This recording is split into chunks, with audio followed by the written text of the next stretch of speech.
Alright, welcome back to Nick Lenz's Comic Corner, classic as non-classic. This is episode number 3458, double number 3352. I got two trades from Image Comics, one published by Skybound, the other published by Top Cow. First one, we're getting very close to wrapping this series up, this being The Walking Dead Volume 30, New World Order. This collects issues of The Walking Dead, issues 175 to 180.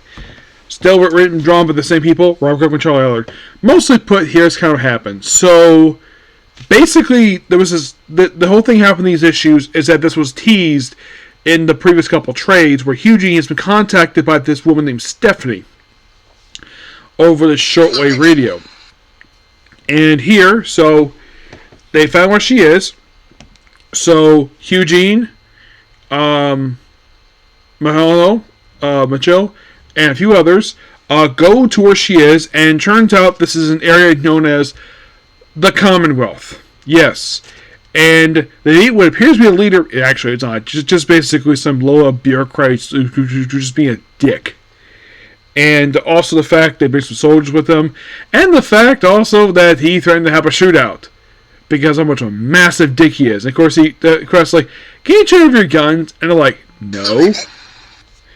It becomes sort of a dick measuring contest before finally they'll allow to go through to see Stephanie. Eugene wants to see Stephanie until they come across a wall of missing people. And one of whom happens to be one of Mahone's daughters, which he has not seen in years. Because they got lost because of all the craziness with the zombie epidemic. And she's looking for mom, and of course, like, oh, it's no picture. And just like, she basically tells him, I want to go see my daughter. And he keeps saying no, because he's a dick.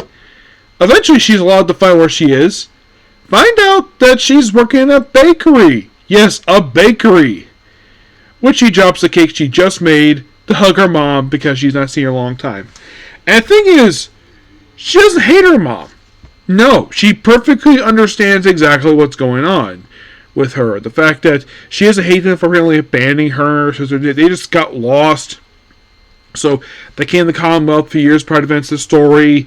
And they've been staying there. Her sister basically died at some point. So just her. And after a while, Mahone decides just to stay there and gives up her katana. Yep. And just stays there. In the case of Hughie, he does meet Stephanie, who is a chubby woman. Okay. I'm like, okay, I thought it would be a pretty woman. Nope, it's a chubby woman. And they get along fine. And of course, to meet up with the leader of the Commonwealth, a female governor. Which they later bring back to meet Rick Grimes. Which, of course, they bring in the woman, the girl who actually has the fluffy coat. Like, oh yeah, you're Rick Grimes. Like, guess what else? Can I join you? He's like, sure, no problem. And of course, Rick does talk to the female governor. Which, he does point out the last governor he met, who called himself a governor, chopped off his hand to be intimidated by him. Right after seeing the first major villain of the series, who's not Shane. Lot to set up here, and basically you could see this particular storyline as the beginning of the end of the series. Whistleblower is long over. It just stopped. As for if we ever find who Beta is, I don't think we ever did. Nope. Dwight's here. Also, we get some weird stuff happening here. Maggie finds the first new love she's had since her husband's death, and she thinks it's a mistake. He doesn't. Also, it seems like she may have put on a tiny bit of weight, not much. I mean, I get the fact it's been a few years. I would think in this post-apocalyptic world she worried about her physique, but nope, she doesn't really give a damn. She is kind of fit, but I think she probably should drop a tiny bit of weight. This stuff here with the girl, which I think is Dwight. Not Dwight. Dwayne, basically. Something you may think for her, but that just she cheating on him. A little bit of sleeping around. Not as crazy as it was when the series started. You know who's not in these issues? Carl. Rick's son.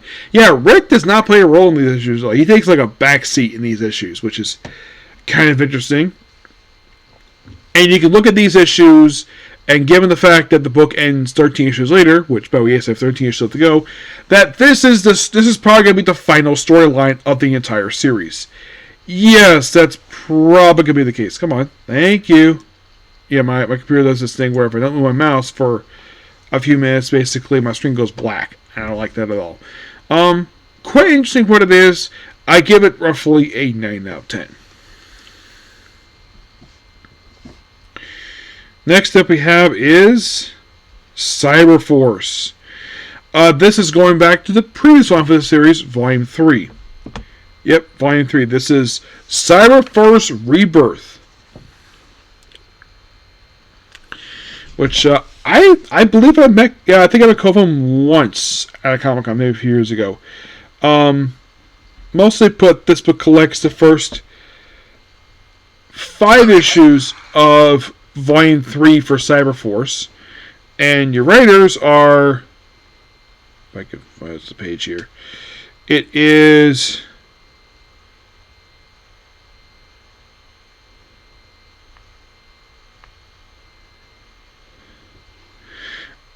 let's see.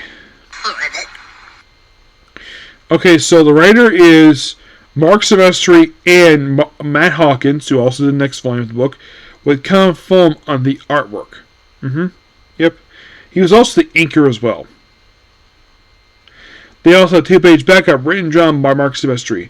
Mostly put we have in Millennium City. This was the city also they featured next volume 2, where we see this woman, which they don't say what her name is, and she is running around. And you could say this book is like they just brought back Cyberforce here and just, well, brought about a new version of the team. And they're basically heavily focused in Millennium City, and they kind of come together. But that's all I'm going to say about it. It's like, I read this book like there's some action here, yes, per se.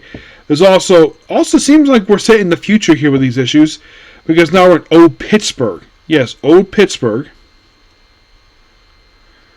Well, it seems like they killed off the old Cyberforce, now we have a new one. Yeah. I would say for these issues, he's a little bit better than Cyberforce Awakening. Yes. I do feel he's a lot better. I feel like a little more stuff happens here. But it's still okay. I give it roughly 8.5 out of 10. Okay, so that's pretty much a particular video. Please be sure to like, comment, subscribe, to notifications. Next up, basically, we have is, well, Jujutsu Kaisen. Yep. See you next video. Bye.